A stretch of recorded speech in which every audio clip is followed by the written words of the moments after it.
Hi, and welcome to week 10. This week we're going to turn your character models into high poly versions, and I have a little fun Halloween mini assignment. So, Halloween, due Wednesday, create a Halloween scene. I just want to see a rendered view of your scene, so we're getting used to rendering single frames. This can be a JPEG, TIFF, or Targa. Further explore the tools we've discussed so far on the term and just do something different. I'd like to see at least 3 different objects in your scene, but should be organized into a scene, just not random objects. Enjoy this as a small break from working on your characters and looking at the nitty-gritty and specifics, and try to just have fun making a scene. Then we have a critique. Post your in-progress low-poly character for critique. Discuss what you think makes a successful character and what you're trying to achieve with your own character. Respond to a minimum of 2 of your classmates' posts, give suggestions for improvement, talk about what's working well, and discuss the why behind your ideas. This is a great way to talk about what kind of details you hope to add. Take a look at what you think maybe needs some help if your edge loops aren't fully looped. You can post images or your Maya file or both. And then high poly character. After getting feedback from your classmates and professor, turn your low poly character model into a high poly version.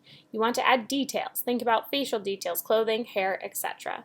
You'll start with your low poly version and add on to it. Make sure to save your file as a new name so you can go back to your low poly version. You can always duplicate your low poly version, hide one, aka click on your character in your outliner, Control H, Shift H brings it back. So what do I mean by that? I've got my cool, shark dude from last week. So let's say this is my completed low poly character. I'm going to do Command D. You see now I have cube 1, cube 2. Let's call this shark guy. Command D. Now I have 2 shark guy. I can move one out of the way. So this will be shark guy low poly. Try not to use any special characters or spaces, just capital and lowercase letters. So then when I click on it in my outliner, I can do Control H. The object is now hidden. To show hidden items, you can hit Shift H. So I'd click on this again, Shift H. Okay? So now that this is hidden, I can feel free to go about making this my high poly version. It's a nice way to be able to go back and forth. And then of course you want to save your whole scene as a new file name so you're not saving over what you did before. Make sure your low poly model is fixed and clean and has edge loops before you move forward. I think some of you move forward with our objects into making the high poly models before fixing up your low poly model. So make sure that your low poly model is set and then you'll go to your high poly. Probably toggle between 3 and 1 to see the smooth version. I'm going to have you submit your Maya file by Sunday. I want to see the low and high poly versions. You can combine them into one file like I showed here, or if you prefer you can have them turned in as separate files, but I do need to see both. And that's it for this week. I really want to give you guys some time with your characters and to just have fun with the Halloween scene. So, couple things. I'm going to hide this guy for right now. So let's say for my Halloween scene, I'm making, a bat. So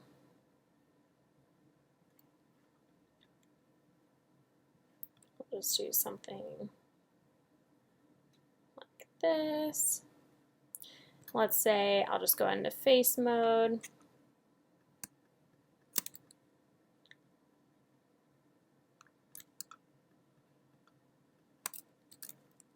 And I'll just extrude.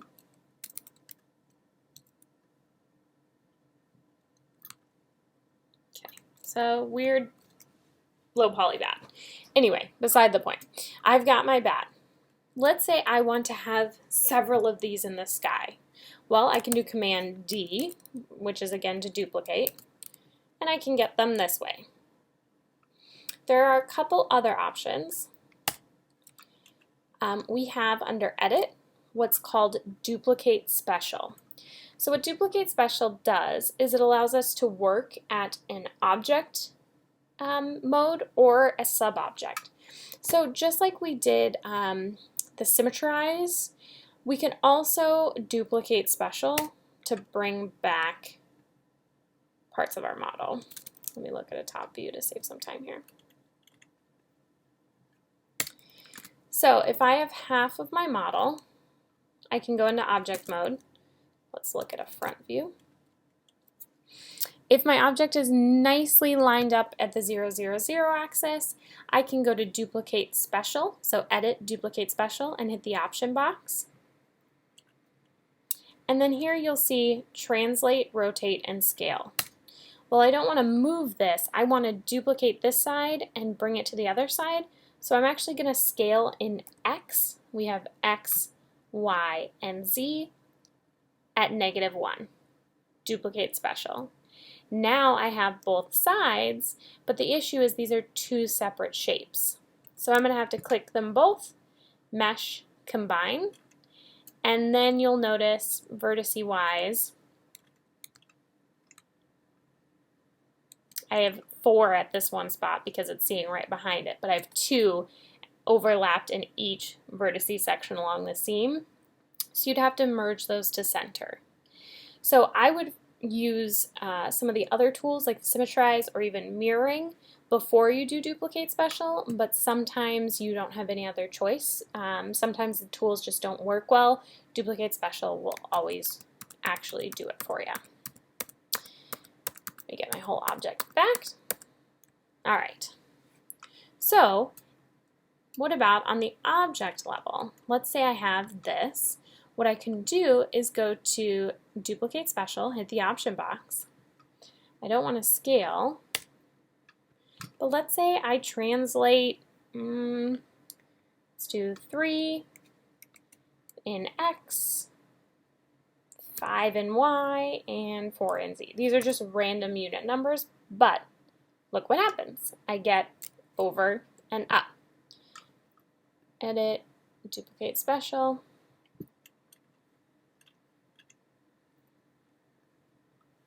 So you can see this is just pSphere 2, but you can start increasing the number of copies. So this is a way to kind of make a repetitive pattern of your shapes, but it's also a nice way to kind of create a crowd quickly, and then you can go in and adjust or do whatever you need to do. So that's a Duplicate Special. Let's delete all that.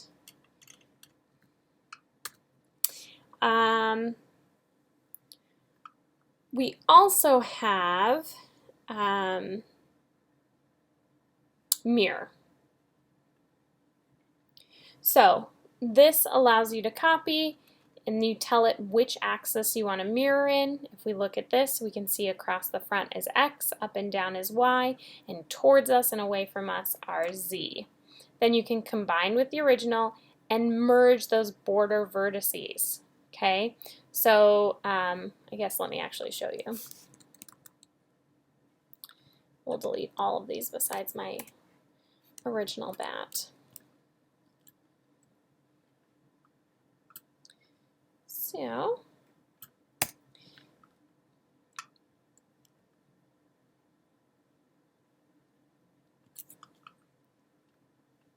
hit the option box.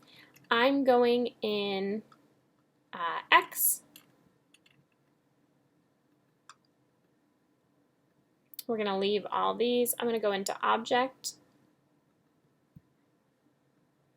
and Mirror. So now you can see, if I look at this, there's only one vertice because it merged it for me. So I think Symmetrize has only been in this version, and I believe 2019. Mirror's been around for much longer, and Duplicate Special has been around since the very beginning. So you can see how the tools have progressed. All right. Now, Where's my good old Sharky?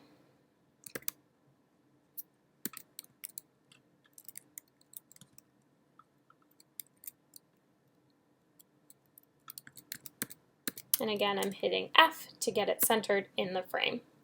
So I talked about clothing last time, but now we really need to add some of these details, some facial details.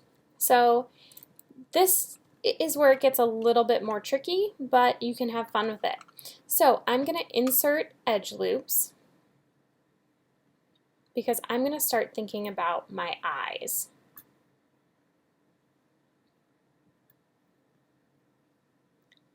Now, we can make our eye out of one simple face by molding our vertices.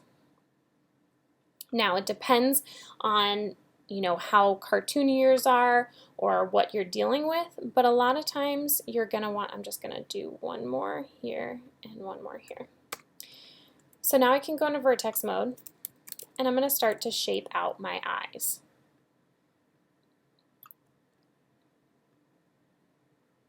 Now you can select both of them so that they're even, and then I'm going to do insert an edge loop here.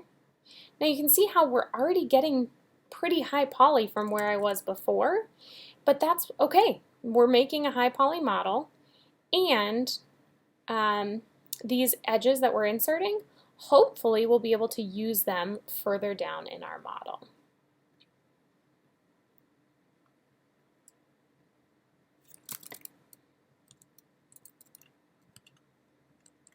And again, I would recommend kind of molding out both sides, but of course we can then mirror or duplicate whichever one is working best. Okay, so you get the idea. We're making circular shapes here. Then we can go into face mode and extrude. What I'm going to do is scale it in a little bit and pull it back in space. Okay, so now I have eye sockets, right? So a lot of times what we end up doing is creating spheres for the actual eyeballs. If you want, you can extrude the eyeballs to just come out of your face. That's completely fine. It does not have to be an additional shape. I've made this too big.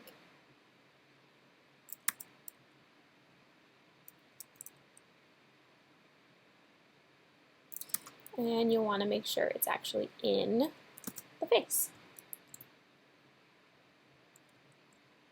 Now, technically, you would shape the eyelid to go around it so we could see what's working, what needs to be improved. Now, your character might not have circular eyes, and that is okay. It can have whatever shape eyes it wants.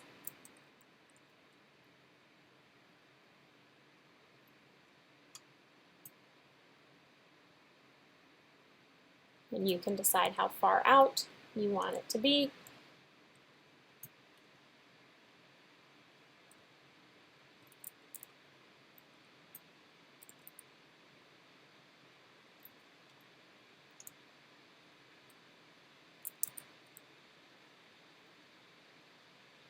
If you want to create kind of a human-looking eye, you're welcome to do that and have this kind of area. That's why we extruded it.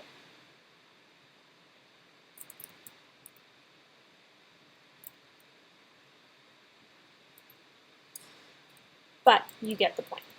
Would require a lot more shaping and moving. Or again, if you prefer to do it a different way, you can just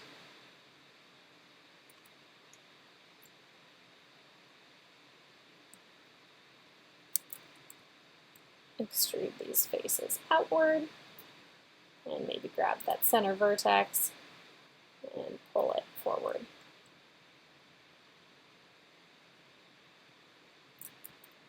Okay, So a couple different ways to achieve eyes. Now, again, I always model in one. I'm going to delete this because it's freaking me out. Okay. So now for your nose, okay? Your nose, you can kind of think about breaking it down into two faces. Now you're going to get curves on these, right? So insert edge loop. We've got kind of where I want the bridge of the nose to be. Here's where I want the bottom to be. Side and side. And of course, this is according to your sketches. So then we can go in vertex mode and you can start shaping out your nose. So maybe I have these coming in closer together. Now, for a lot of this high detail stuff, you don't want to click and drag. You just want to grab the top vertices. So you might see me out of habit clicking and dragging, but that's not what I really want. Okay, and then we can go into face mode, grab these, extrude.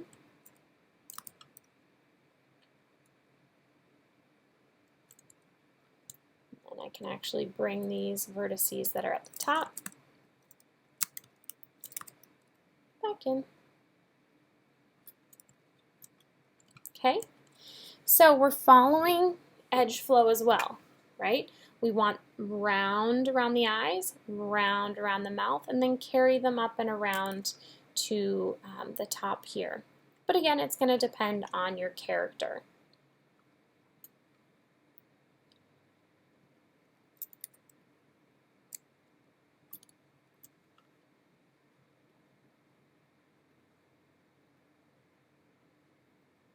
And of course, as you're going along, make sure that everything's staying clean, staying how you want it to look. Now don't forget about our tools that we talked about earlier, like soft select. So let's say I grab the center vertice and I want to move it, but I can double click on my move tool, go down to soft select and check it on. I can see the fall off. I can see. So maybe if I want to give this ponytail a nice bump, I can do that. Okay, getting a little bit more organic. Isn't necessarily a perfect mold, but an option that you have. Just make sure to uncheck it when you're done. We also have our sculpting tools. So you can feel free to go back into sculpting tools and push and pull vertices.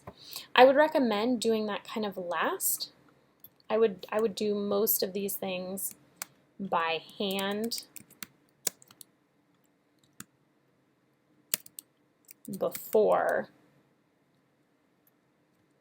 you get too carried away. Now if I pull these ones out, you know what? I'm also going to want to do the next ones in line, because we want to follow a similar shape and we want to get rid of straight lines. Straight lines are flat. We want to have dimension.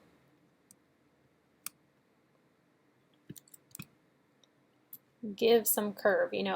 Maybe this is a tighter ponytail on Shark Bun, or I don't know, whatever. Okay? We want to bring things out, smooth it out. We do have our hotkey 3, but I want to make this as smooth as I can while I'm going along. Okay, now it looks like I've got a seam right down the middle. So we can see that I've kind of created this triangle. So what you need to do is grab your edges and either decide if we're going to pull out the next ones or if we want to bring back these. So I can double click to select the whole loop, but I don't want the whole loop. So I can hold Shift. Well, it's going to select other ones. It's kind of this back and forth game. I might just hold Shift and select the ones that I want. And then I can move them back a little bit and start shaping things out more. Okay, You can get as detailed as you want. Maybe I, want to add a bunch of edges to the hair so that I can create some detail. Maybe I want to create fingers. Okay, well, we have a base here. So what I can do is I can insert some edge loops.